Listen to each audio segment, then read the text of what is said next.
Welcome to the Sports 2000 podcast. I'm Sue Stockdale, and in this series I talk to some of the people involved in this sports car prototype series that gives drivers a chance to compete at some of the UK and Europe's finest circuits.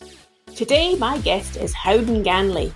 Howden is originally from New Zealand and was inspired as a child to become a race driver, having been a spectator at the 1955 New Zealand Grand Prix. In the end, Howden had 41 Formula One Championship Grand Prix starts during his career, competed in world sports car racing, finishing second in the Team Matra 1-2 finish at the Le Mans 24-hour race in 1972. He then turned his attention to being a manufacturer and set up Tiga Race Cars along with fellow F1 driver Tim Schenken. Tyga constructed racing cars from various forms of open-wheel racing and sports car racing, ranging from Formula Ford to the World Sports Car Championship, and included the Pinto Sports 2000 cars.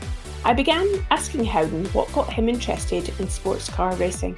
Thank you for taking the time today. I'd like to start by asking you, what got you interested in motorsport originally? It was a little bit like, they talk about people finding a religion. I had no interest in motor racing, really. I was all into sailing when I was a kid. I sailed all the weekend. I was a bit of a spoiled kid. We lived on the lake, and my father was a great sailor, and I had my little yacht from when I was about 7 years old. So I just sailed at weekends, and I thought I'd probably join the Navy when I grew up. But my father was going to the New Zealand Grand Prix. It was in January 1955, and my brother was going with him, and I thought, oh, okay, going, hum-ha, will I go? In the end, I went along, and it was a place called Ardmore, ex-military World War II airfield.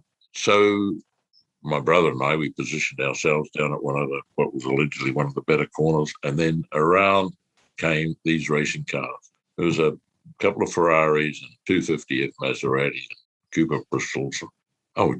It changed. By the end of the day, yachting was done. I was going to be a racing driver. It just like that. So a total change of lifestyle. So what then enabled you to turn that dream that you had when you were inspired by those drivers to turn it into reality? Because a lot of people might want to be a driver, but they don't make it happen. Well, I wanted to do it. And if you want something bad enough, you'll do it, right? That's true. And it took a long time. My family used to say that, well, you'll grow out of it by the time you're 21 or whatever. But I never did grow out of it, and I still haven't. It took a lot of work. Things didn't go as smoothly as they might. Things that go wrong, a bit of bad luck seems to be the end of the world, but you pick yourself up and carry on. I'm wondering then how you were able to make that move from New Zealand into the European Formula One scene and motorsport. My assumption was that perhaps there was less happening around New Zealand in your part of the world. There was a lot of motorsport, starting with that New Zealand Grand Prix, and that was the one I went to in 55. That was the second one ever. And they got as many people from Europe, more particularly England, to come and race. So you saw current Formula One cars, Grand Prix cars, racing. And that just seemed to pick New Zealand motorsport up and gave it a great direction. And when the people brought the cars from Europe, they were usually a season old. So a lot of them would be sold in New Zealand. So New Zealanders had access to fairly current machinery. So I was 14 years old on that day, so I couldn't race, obviously. But I started saving money toward buying myself a racing car. And by the time I was 18, I'd saved up enough. And that set me going. It does go to show, as you say, that when you've got something on your mind and you're focused on making it happen, you can do what is required to make it happen. Yeah. Well, first of all, I managed to borrow my mother's Morris Minor. She let me race it a couple of times, and then they found out that I'd overrevved the engine too much, so I wasn't allowed to do that. So I needed to buy a proper car, and as I said, I've been saving up, and I raised half enough money to buy a Lotus 11, which was a pretty good piece of equipment that had been brought to New Zealand some years before. And then having raised half the money, my mother, who was always my great supporter, she loaned me the other half. So I was there at my first big race meeting, New Zealand Grand Prix, and there was a sports car race I was in. I won the 1100 class, so I got a little bit of money, and I thought, well, that'll take a bit of the pressure off. When I was on the start line, I realised I didn't have one penny to my name, except I had the car. And then later in the day, there was another race only for New Zealanders, any car you like. It wasn't specific. And it paid the magic sum of £150, which in 1960, it was quite a lot of money, actually. And I won it. So now I had the money to go and do the entire season, which made a huge difference. So then I learned about driving on different circuits and all the rest of it. So that set me off very well. In fact, you go to your first ever race meeting with a car and win £165 for the plus a radio. And then I had the oil company write to me and they'd supply me with free fuel. We went from there. How important do you think it was to have more than one person from New Zealand involved in motorsport? Once you moved across to Europe, I'm thinking obviously Bruce McLaren and so on, there were other people who were ahead of you. It also had a significant influence on you and how your sport was viewed in New Zealand. Well, yes, as a result of the Grand Prix being very profitable, they set up a Drive It to Europe fund. And the first one to win it was Bruce McLaren. So Bruce was like the pioneer, and he came to Europe, and then he did extremely well. So he showed us all what could happen. You didn't have to stay in New Zealand. So I did my 2 seasons of racing there, then unfortunately crashed my motors, seriously. So I lost all my money because by the time it was fixed and sold, it was just enough to repay my mother. So I didn't get anything. Anyway, I had already booked my fare to my trip to England on a banana boat, and I arrived here with £25 left. So I was kind of starting all over again, unfortunately. But there was Bruce, and by then Denny Hulme, George Lawton. Unfortunately, George was killed. It was killed, but they were there as examples of what you could do. So we kind of had a guiding light in Bruce, particularly. It does go to show the power of others going before, as you say, being pioneers and inspiring people. Looking back on your career, Howden, have any drivers or people that have gone into motorsport after you told them that you inspired them? No, not yet. I'm currently advising a young guy, but he's never told me that about it. But he does take my advice, usually. And when we had Tyga, we did try to help a few young guys, both myself and my partner, Tim Schenken. So I hope I've helped them, but none of them have actually told me they were inspired by me. Yeah, I think sometimes we don't hear about those things until the moment has passed. Yeah, probably. I'm thinking about that in your career, Howden. Of all the circuits that you've driven in the world, what would you say is your favourite circuit? Nürburgring, the old one, the Nordschleife. Absolutely fantastic. I have a top 3, actually. You shouldn't have favourites. That's a bad thing because then you won't go as well, and some of the other ones you don't like so much. So I took the attitude you should love them all. But that old Nürburgring with its 170 plus corners was just brilliant. And my number 2 is Old Spa. Fortunately not. Fantastic high speed. And then Monaco. What is it about driving on those circuits when you did that you really loved about it? Well, Nürburgring, so many corners, it was a real struggle to learn it, and then be able to drive it as close to the limit as possible, remembering whether the corner turned left or right when you got over the brow there, and all that sort of stuff. So it was a fantastic test of driving. Spa I loved because it was so fast. You went droned on through the countryside at 190 mile an hour, whatever. High-speed corners, lovely. And then Monaco because it rewards effort. Some circuits, you can put in a huge amount of effort and not really get anywhere. Airfield circuits are a bit like that. Monaco, if you're prepared to lay into it, lay it up against the guardrail, you will get a reward for effort.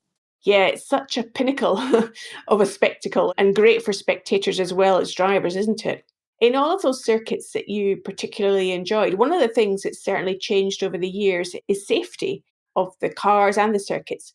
And just as you watch drivers today in F1, I'm wondering how might you view their experience and how it might be compared to what it was like for you in the days that you were driving and racing? Well, unfortunately for them, and to some extent, unfortunately for me, a lot of the older tracks were already being taken out of use when I was doing it. And now, mostly old Nürburgring, you can't race a Formula One car there. Spa, you can't race on that at all because it's been cut in half. Monaco, you can, although that's been smoothed out a lot. So as the generations go by, people miss out on wonderful things like the Tiga Florio. I know it's not Formula One, but it's sports cars.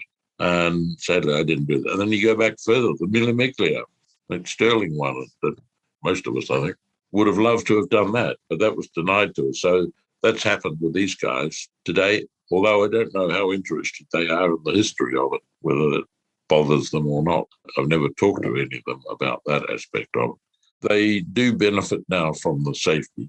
It was stupidly dangerous, really, in my day, although, of course, when you're that old, you think you're immortal, don't you? It's not a problem, but it's totally different today. So it strikes me that there is a balance between risk and safety, and that was maybe a different type of risk for you that you were taking in your day. Today, perhaps maybe there are different risks in terms of track safety and the cars nonetheless, but there are still risks. There are risks, but you don't see several people getting killed every season as you did. For example, I went to BRM, my first Formula One season, as essentially the number 3 driver. By the end of the year, I was only one of the 3 left. And I remember my mother said, well, I went home at the end of the year, and my mother said, 2 out of 3, or in my case, 1 out of 3, is not very good odds, is it? But she never said stop. But that's how it was. Now you don't get that, which is so much better. Thank you largely to Jackie Stewart. And I don't think Jackie gets nearly enough credit for all he did for the safety of the circuits. But it was a bit self-regulated, because you knew if you tangled wheels with somebody at, say, 160, 170, you were quite likely to get killed. Today, they don't have quite the same consideration, which is why you see them running into each other, because they know that almost certainly they won't get killed. It brings me to thinking about the Tyga company that you set up with Tim Schenken. And what motivated you to move from being a driver into setting up that business with him? Well, when you drive, particularly in Formula One, you always want to improve the car you've got. And I found that for the most part, I would say to the designer, look, if we just did that or did that, and they would just ignore you. No, you're a driver, you know what you're talking about. And I think Tim found a bit the same. So you become a bit of a frustrated engineer as well as a driver. And I remember Bruce McLaren said to me when he was setting me on the road to Formula One, he said, one day you'll want to build your own car. And I said, never. I had no interest in building my own car. Well, I learned that your attitude does change, and certainly in Bruce's case, he built his cars. So he'd been there and learned that. So then when Tim and I were coming near to the end of our career, we could see that probably we'd been racing for 20 years. You can't go on and on forever. And I can't speak for him, although he's probably had the same attitude as me. Eventually you think, unless I can get a car that's capable of winning the World Championship, I don't want to drive around the middle of the pack with a lot of people that I don't necessarily respect. I want to be either at the front or don't do it. So anyway, we then decided before we'd finished racing, by a series of coincidences, that we would build cars. And certainly in my case, that enabled me to work off my frustrations, the many frustrations of what I'd encountered when I was driving. But engineers, designers didn't want to listen to when I said, you could actually make the engine on this car cool if you wanted to, if you did this or that. So little things like that then pushed us in that direction. So when you developed your first model of the Tyga cars, what were the things that made it unique and different from other cars that were out there at the time? Well, I suppose vanity, because we thought we knew quite a bit about the job, having raced at a fairly high level. Wasn't necessarily the case, but it was a pretty steep learning curve. And the first car, fortunately, wasn't as good as it could be. I mean, we had some good success with it straight away. That maybe lulled us into a false sense of security, because when we made the decision to go into the business, it was already December, and you had to have your new next year's car already built by then. Well, we didn't do that. We had a bit of luck that my accountant happened to own a company called MRE, and he didn't want to be in it. He got into it by accident, and he wanted to get out. And I told him that we were going to start building cars. He said, would you like to buy my company? Well, not particularly. So he loaned us the company. He gave us a bunch of orders and all the stuff to build it, and most importantly, the body molds. So we designed the car to slip inside the MRE body mold, which is why the first Tyga looks like an MRE. And of course, then we learned that it wasn't quite ideal. So for the following year, we moved it, and then we refined it as we went on. So you were using that continuous improvement mindset that I'm sure you were using as a driver as well to keep enhancing the car. Yes, every year you think the car you're racing is going to be better. In some cases, it isn't always, but mostly, yeah, the car is an improvement. And were you racing it yourself when it was first produced? The Tiga, no, I was still racing, but, in sports cars, and so was Tim. So we were out of Formula One by then, but we both carried on our sports car careers. Tim did the testing. I didn't even want to do that. So essentially, I was the designer and he was the organizer. He's a fantastic organizer, Tim. So he ran all the systems and did all the purchasing and that, and he did the test drive. But then we found that was a problem because we would go testing and Tim would be a couple of seconds under the lap record. We thought we had a world beater. But then we realized that the average person couldn't go nearly as fast as Tim. So we had to stop him doing the testing and put people of a lesser ability, newer people. Then you knew the true story. You might be setting yourselves up for some unlikely results when you put somebody off driving. Yeah, yes, exactly what happened, yes. And then, when you were there taking the Tyga to market, were there any different adaptations that were required for different geographical markets? Yes. Well, only in Formula Ford, we found that the American, they run on different tyres, wheels, and they had different aerodynamic rules. So we designated them FFs here, but FFA for America over there. So, yeah, there was two slightly different, same basic car, but different mods on the American version. And do you know how many cars are still in existence? No, we built a bit over 400, and I would have guessed there's probably at least 200 still around. A lot of people contact me, and I go to races and I see the cars. So, yeah, I would think there's a chance half of them still exist. So when you go to those races, Howden, how do you feel when you see the cars? I'm wondering, do they feel like you've got 400 children? Have you got a personal or emotional connection to the car? Or is it much more of a hard-headed kind of logical approach that the cars were designed and you've got less of an emotional connection to them? Well, yes, I suppose I do look at them as children and I become terribly disappointed and frustrated when I see how people have modified them. This is a constant thing that goes on. People send me photographs of the car and I see things that it's been done to it, particularly in America. That's the worst. People have chopped the car around so much. And then you hear that, we've done this. I've got an engineer friend and he says this works better. But I notice that none of them ever get anywhere. They're always way slow. But I kind of get hurt that we've gone to all that trouble. We've got the best car. We've done all the testing. And then these people just say they know better. It does drive me buggy, really. Anyway. Yeah, it must be true. You must be there sitting, biting your tongue or sitting on your hands, I guess, if you go to a race and looking at how those cars have been changed and adapted. Yes, yeah, exactly. That's just the way a race, and I'm not the only one, but people do that, particularly in America again, to all makes of race car. And I often wonder, they bought a car from England, where all the race cars used to be made, no, not so much, and then they take them home to America and they modify them. Well, why didn't you just design and build your own car over there? Why did you buy ours and then chop it up? When you first got into business with Tim Howden, you said you were only going to be in it for 10 years and then stop. Yeah. What was your reasoning to having that as a goal? My life is only so long. I wanted to do as much as possible in my life. And I thought 10 years doing the cars would be quite enough. I actually did it for 10 and a half, but that was the day because I needed to move on. There are plenty of things to do in life. A lot of golf to be played for a start. I was going to ask you about that. And how does playing golf equate to your experience of driving and taking risks and the life that you were leading in motorsport? It maybe seems a bit different to that. Well, yeah, the speed is gone from it because, as you know, if you swing too fast, you don't get anywhere at golf.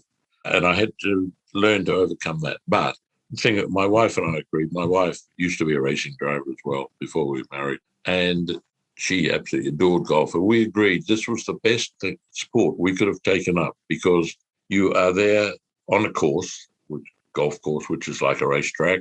You have some equipment, a bag of clubs, and you can play, in our case, against my wife because of the handicap system. And it requires a lot of concentration. and you can play anywhere in the world. So the different racetracks, golf courses, against all kinds of other people, all sorted out by the handicap system. And there's still the difficulty of winning the thing. It's always winning. That's, you want to win. So we decided it was the nearest thing that we could do to motor racing, which we both missed. I mean, maybe sailing would have been better. We tried that, but Judy didn't like that. So, yeah, golf we thought was pretty close on a more genteel level. It's interesting. Just those similarities, the level of satisfaction, the thinking, and about the portability of the sport, if you like, that you can play on any golf course in anywhere around the world, as long as you've got your set of golf clubs and your enthusiasm. Yeah, and you don't need a team of mechanics to maintain the golf clubs. Yeah, that's true, isn't it? It's much, much easier overall in your motorsport career. I'm wondering, in terms of your ambitions in motorsport over the years, Howden, that you were driving, did you feel that you achieved everything you wanted? No, I didn't. I would say I mostly achieved them, but I didn't get to where I really wanted to be, which was to be the world champion for obvious reasons. And then I wanted to win some of the great races. And so I was always just coming up a little bit short. So, for example, I wanted to win Le Mans. Well, I finished second, but that's not winning. And I would have loved to have won some of the other big sports car races. And I had second at Spa and a second at Nürburgring. So it was always just kind of missing the top step. I was fantastic at snatching defeat from the jaws of victory, people say. So you'd say I got maybe 90% of the way there, but I just didn't get that last little bit. But you have to adjust your mind. And I mean, I'm very pleased with the fact that I was able, with no money, starting with zero money, to at least get to Formula One and get into those sports car races, get into Can-Am and all those things. So I'd say, yeah, I'm pretty happy with the fact that I nearly got there, just frustrated I didn't finish the job totally. So with your career as a driver and a car designer and as a mentor, by the sounds of it, I suppose looking back on the whole journey, what would you think has been your greatest contribution to motorsport? That's a difficult one. I'd like to think that I'm not sure my contributions have been great. I think I've contributed a little through my activities at the BRDC when I was a director and then the club secretary and those sort of things with Silverstone, although, of course, I'm not English. Can't say I've really contributed anything to New Zealand motorsport, much as I would love to have. So, yeah, I've tried to put back what I can and still am. Patron of the historic Formula Juniors and things like that. Maybe I need to do a bit more. I do think sometimes, as we mentioned earlier, about how you might be inspiring others, is that sometimes we don't necessarily recognise the contribution that we've made at the time. And it's a hard thing to evaluate, I sense. As an outsider and somebody who's not fully in the world of motorsport, as other competitors in other championships are, well, obviously, you've been immersed in motorsport globally, Howden, and I would say your name is always popping up in the documents I'm reading and the information that I see. Even though you mentioned the reason to get your book finished was because you were invited back to New Zealand to be honoured, those things would indicate to me that you are valued and you have contributed to the sport. Well, thank you for that. Yeah, I would like to think that I have garnered a bit of respect because I've been here a long time. I got into it when I was 14. I'm going to be 80 in 6 weeks' time. So if you hang around for long enough, you will get that recognition. Maybe one thing I have contributed for other Kiwis or anybody for that matter is that never give up. Nothing is impossible. Arriving here with £25 in my pocket and getting to Formula One shows you if you keep grinding at it, believe in yourself, you can get there. That's true in any walk of life, isn't it? Whatever you want to do. Well, it's you going to the North Pole, it's the same thing. Never give in. So if you were to go back now and give that 14-year-old Howden some advice, knowing what you know now about driving and motorsport and life, what advice would you give to that young Howden as he was starting out in life? Learn to do public speaking, be more PR savvy, because it's so much of who you know, who you impress, who you can attract as a supporter. I tend to fly by the seat of my pants a bit, and I'm probably not the most social bloke in the world. Some people tell you I'm still not. But anyway, PR would get you a long way and knowing how to speak well. Now, one of the things I've picked up from looking into your history is that you describe yourself as a student of motorsport history. And I'm wondering, with that history, you talked about the Targa Floria and the Mille Miglia and many other races besides in the past. What is it that stands out for you in terms of some of that history? For someone who hasn't studied it, what should be some of the notable learnings that they should perhaps dig more into? Sadly, most of today's Grand Prix drivers, the notable exception of Sebastian Vettel, have zero interest in the history. It just appeals to me that if you go far enough back, we'll go back pre-war, particularly in the days of the big Mercedes and the auto unions, and then the history of Maserati with, all the Italian cars. And you can see how some drivers got to the top and some didn't. There were some not very nice blokes there at times. So it has a fascination for me, both technically, a lot of great ideas, a lot of great technology back then, but like a lot of technology, it gets forgotten over the years. And then the drivers were much more characters way back when. And some of their personal lives are quite interesting on how they got there. A lot of them, if you went way back, got there because of family money. The guy on the street, back then, someone like me couldn't turn up with £25 and get to be a racing driver. But that came in a later era. So it was just endless stories. I'm an avid reader. Don't so much like the current stuff, but the history of it is just fascinating. There's so much of it. I guess I'm hearing you describe the human element, perhaps as much as the driver's skill is the personalities you describe. And as you're looking ahead into this year, Howden, I think you said you're getting into your 80th year. Thinking ahead to motorsport beyond, what are some of the things that are exciting you about the future? Well, I hope that the technology, I love the technology of Formula One. I hope we don't go electric. I'm not keen on that, but the new engines and the new fuels and stuff like that. And I always love the new aero. FIA rewrite the rules to try to slow the cars down at the time. And the engineers always beat them. And I think that's wonderful. They say, well, we're going to take all the download off this car, and so it'll be 3 seconds a lap slower, but it never is. And so, yeah, the constant march of it, I think it's wonderful. As I say, I hope we don't finish up with electric cars, because the internal, this is one of my hobby horses, not that I want to waste your time with this, but the Formula One engines have become so efficient. It's absolutely amazing. And they are now aiming for 60% efficiency out of an internal combustion engine. Well, a power station is not even getting close to that. So you're generating all this electricity for electric cars, and okay, that's fine. But the internal combustion engine has got so much life left in it, and that's being shown in Formula One. Now they're going to these alternative fuels, which will be so clean. I think it's a great lesson in technology. I know politicians hate that message. They don't want it. They want electric cars. So that's it. But I'm just talking about motor racing. And also, I love the historic racing, as you know, itself. Because I go to Silverstone, I see a sports car race or Thunder Sports race, and I see all those Tigers there, and I love it. So, yeah, there's two sides. The modern I love and the history I love. Well, maybe there'll be a chance for you to enjoy some of that racing in the time to come. Maybe you'll be at one of the Sports 2000 meetings. Who knows? I'm back here. Well, I've been living in America. When my wife got really sick, we moved there permanently. And then after she died, I just stayed on. But finally now I've migrated back to be permanently in England. So now I can go to a lot more races. I'm sure the drivers and those involved in the Sports 2000 Championship would love to have you along to enjoy seeing one of those 400 little children that you have, as those Tyga cars are all over the place.